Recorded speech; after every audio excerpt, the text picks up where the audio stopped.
आम्ही आहे ना खूप दिवसानंतर गेलो होतो स्वामींच्या दर्शनासाठी. कारण स्वराचे पप्पा म्हटले होते की आज गजानन महाराजांचा रथ पण इथे आलेला आहे, तर आपण जाऊन येऊया दर्शनाला. तर आम्ही इथे गेलो होतो, दर्शन घेतलं आणि खूप सारी गर्दी होती गजानन महाराजांच्या दर्शनासाठी. आणि तिथेच महाप्रसाद पण चालू होता.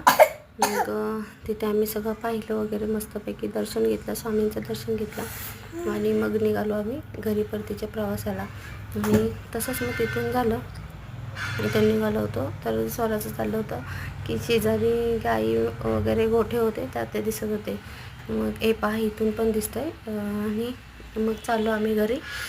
येता येता स्वराला होतं की नर्सरीमध्ये जायचं होतं, कारण झाडं होतं, माझ्याकडे तुळस पण नव्हती, तर तुळस घ्यायची होती. तर स्वरा म्हणायला लागली मम्मी अजून एक फुलांचं झाड घे. मग त्याच्याबरोबर अजून एक असं आम्ही फुलांचं झाड घेतलं. तर कसं वाटलं तुम्हाला व्हिडिओ नक्की सांगा. व्हिडिओ लाईक करा, शेअर करा, सबस्क्राईब